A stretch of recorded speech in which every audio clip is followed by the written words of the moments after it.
पिछले एपिसोड में हमने देखा था कि बातियान के फादर के पीछे वो बदमाश लोग पड़ चुके थे, लेकिन जैसे वो उसके बाद अटैक करके उनकी जान लेते सही टाइम पर वहां पर बातियान आ गया होता है, जो अपनी पावर का इस्तेमाल करते हुए उन सारे बदमाशों को वहां पर खत्म कर देता है। लेकिन जैसे वो सभी वहां से आगे बढ़ रहे थे, वहां पर लिन भी आ गई होती है, जो बातियान को यहाँ पर रोकने के लिए उसके फादर के ऊपर ही अटैक करना स्टार्ट कर दी थी। लेकिन तब वहां पर बातियान लिन के साथ भी फाइट शुरू कर देता है, जिन दोनों की फाइट काफी ज्यादा जबरदस्त चल रही थी। दोनों एक दूसरे के ऊपर अटैक तो कर रहे होते, लेकिन ऐसा नहीं मालूम किया जा रहा था कि कौन यहाँ पर पहले जीतेगा और कौन यहाँ पर हार जाएगा। जिसके बाद यहाँ से ये एपिसोड शुरू होता है। तो इस एपिसोड की शुरुआत में बातियान ने लिन के ऊपर अटैक करने के लिए अपनी डीमन स्लेइंग स्वॉर्ड को बाहर निकाल लिया था, ताकि उसका इस्तेमाल करते हुए वो यहाँ पर लिन को खत्म कर सके। जिसके बाद उसने वहां पर अपनी डीमन स्लेइंग स्वॉर्ड को एक्टिवेट करते हुए उसका अटैक सीधा लिन के ऊपर ही कर दिया होता है। लेकिन तब लिन वहां पर अपनी बहुत ही बड़ी बटरफ्लाई को बाहर निकाल लेती है, जिसके अंदर से इतनी ज्यादा पावर बाहर निकलती है कि वो डीमन स्लेइंग स्वॉर्ड के भी अटैक को वहां पर आसानी से रोक रही थी, जिस वजह से बातियान का ये अटैक यहाँ पर खत्म हो जाता है। लेकिन जैसे वो अटैक खत्म होता है, उससे पहले वहां पर बातियान के चेहरे पे जो लगा कपड़ा था वो भी वहां से हट गया होता है। इसलिए अब बातियान वहां पर दोबारा से अपनी फिर से डीमन स्लेइंग स्वॉर्ड को बाहर निकालने की कोशिश करता है, क्योंकि अभी तक लिन वहां पर चैन से बंधी हुई थी। वो कितनी भी कोशिश क्यों ना कर ली, जब तक कि वो उसमें से आजाद नहीं होगी तब तक कि वो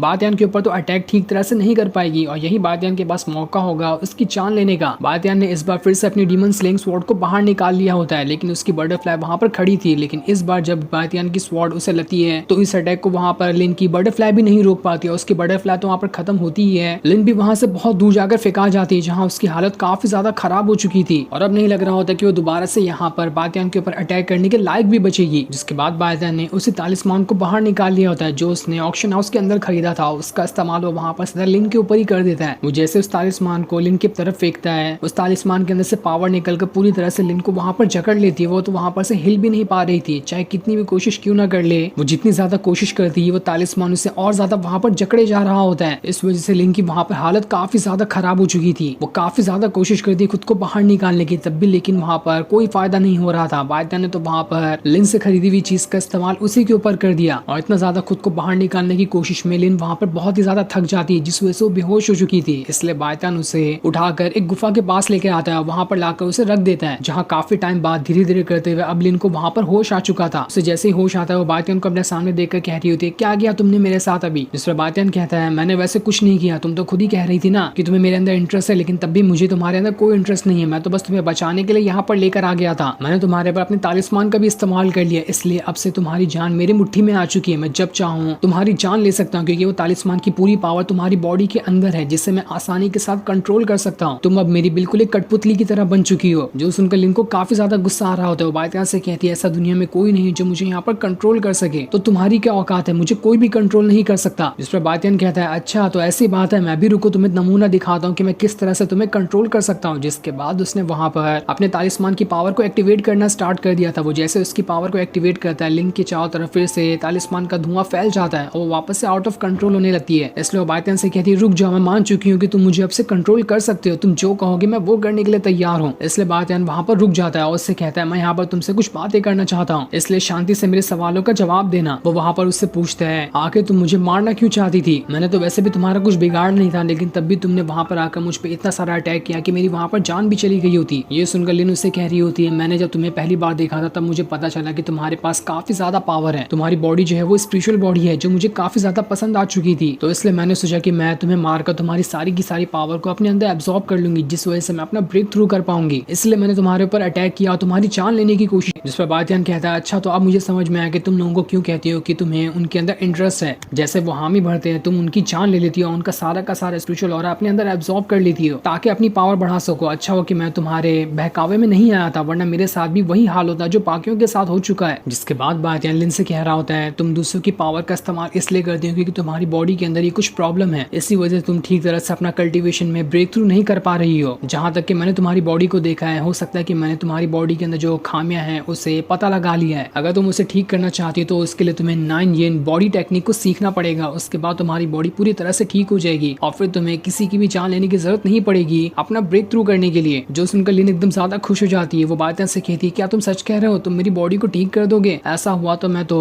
तुम जो कहोगे मैं वो करने के लिए तैयार हो जाऊंगी। जिस पर बातियान कह रहा होता है, मैं इसके बारे में सोच तो सकता हूँ, लेकिन उसके लिए तुम्हें सबसे पहले मेरे साथ लॉयल होना पड़ेगा। अगर तुमने कभी भी मुझे धोखा देने की कोशिश की तो मैं उसी टाइम इस तालिस्मान का इस्तेमाल करते हुए तुम्हारी जान ले लूंगा। जब मुझे तुम्हारे पर पूरी तरह से भरोसा हो जाएगा, उसके बाद मैं तुम्हारी मदद करने के लिए तैयार हो जाऊंगा। जिसके बाद वो उससे स्काई फायर के बारे में पूछ रहा होता है कि क्या तुम्हें पता है असल में स्काई फायर मुझे कहाँ मिल सकता है। उससे जुड़ी हुई चीजें तो मुझे ऑक्शन हाउस से ही मिल गई, लेकिन असल में स्काई फायर कहाँ मिल सकता है इसके बारे में तुम्हें कुछ आइडिया है। तब लिन उससे कहती है ऑक्शन हाउस के अंदर जो तुमने स्टोन खरीदा था उसके ऊपर कुछ चीजें लिखी हुई है जिसका इस्तेमाल करके हम असल वाले स्काई फायर तक के पहुंच सकते हैं। मैंने काफी दिनों तक की कोशिश की उन चीजों को समझने की, लेकिन अभी तक के मैं उन चीजों को डिकोड नहीं कर पाई हूँ। अगर हम उसे डिकोड कर लें तो उसके बाद हम स्काई फायर तक के पहुंच सकते हैं। उस पर बादशाह उससे कह रहा होता है मुझे तुम्हारी बातों में थोड़ा बहुत डाउट लग रहा है, क्या तुम सच कह रही हो ना? जब भी मुझे डाउट लगेगा मैं अपने उस तालिस्मान की पावर का इस्तेमाल करते हुए तुम्हारी जान ले लूंगा, इसलिए सारी की सारी चीजें मुझे सच सच बताओ। जिस पर लिन कहती है मैं इससे बिल्कुल सच कह रही हूँ, जितना मुझे पता था मैंने आपको उसके बारे में बता दिया। इसलिए बादशाह उससे कहता है तो ठीक है, अब तुम्हें मेरी मदद करनी होगी स्काई फायर को हासिल करने में। जिस पर लिन कहती है जैसा आप कहेंगे मैं वो करने के लिए तैयार हूँ, मुझसे जो हो सकेगा मैं आपके लिए वो कर दूंगी। इसलिए बादशाह उसे अभी वहां पर छोड़ देता है। साथ ही वो उसे ये भी कह रहा होता है तुम्हें किसी 2 मार्शल आर्ट स्पिरिट को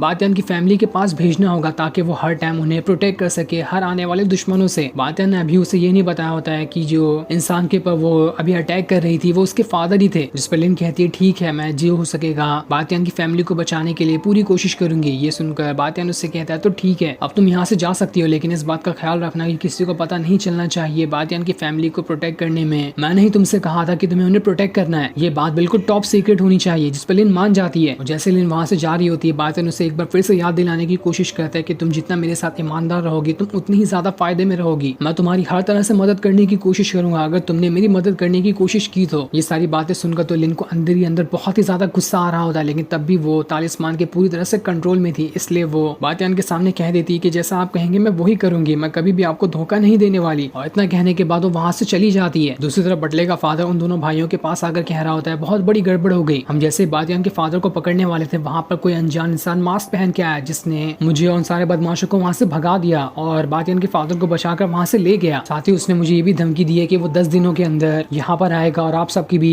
बैंड बजा के जाएगा। जो सुनकर तो उन दोनों भाइयों के गुस्से का वहां पर ठिकाना नहीं रहता कि आखिर ऐसा कैसे पॉसिबल है, उस मास्क इंसान की इतनी हिम्मत कैसे हुई, एक बार अगर वो हमारे सामने आ जाए हम उसे नहीं छोड़ने वाले। वो अपने सारे के सारे एल्डर और डिसाइबल से कह रहा होता है जाओ तैयार हो जाओ, उस मास्क इंसान को पकड़कर उसकी जान ले लो। तुम्हें सबसे पहले बादशाह की फैमिली के पास जाकर उन्हें परेशान करना है, उस वजह से हो सकता है कि वो मास्क वाला इंसान खुद ब खुद वहां पर आ जाए, उसके बाद तुम उसे पकड़कर खत्म कर दे। इसके बाद अपने साथियों को कहकर बटले के जो फादर होता है उसे बर्फ में जमा देता है क्योंकि उसने वहां पर उसका काम पूरा नहीं किया था, इस वजह से अब उसे बर्फ में ही जमे रहना पड़ेगा। यही उसकी सजा होने वाली है बादशाह के फादर को ना पकड़ने की। दूसरी तरफ हम बादशाह को देखते हैं जो अपने घर पर आ गया होता है। वो वहां पर आने के बाद अपने फादर और बहन से कह रहा होता है फादर और बहन आप कैसे हैं, मैं यहाँ पर आ चुका हूँ क्योंकि मैं सामने से गुजर रहा था तो सोचा एक बार आपसे मिल लूं। वहां पर आने के बाद अपने फादर को चोट लगा हुआ देखकर उनसे पूछ रहा होता है आपको क्या हुआ, जिस पर उसके फादर उसे सारी बात बता देते हैं कि मैं ऑक्शन हाउस में गया था लेकिन जब मैं वहां से आ रहा था तो कुछ बदमाशों ने मेरे ऊपर अटैक कर दिया, लेकिन भला हो उस मास्क वाले इंसान का जिसने सही टाइम पर आकर मेरी जान बचा ली, वरना तो मैं वहां पर मारा ही गया होता। अगर वो इंसान मुझे दोबारा मिल जाए तो मैं उसके पास जाकर उसका शुक्रिया करना पसंद करूंगा कि उसने बिल्कुल सही टाइम पर आकर मेरी जान बचाई थी, वरना तो आज कुछ अनहोनी हो ही जाती। जिस पर बादशाह भी वहां पर कह रहा होता है मुझे तो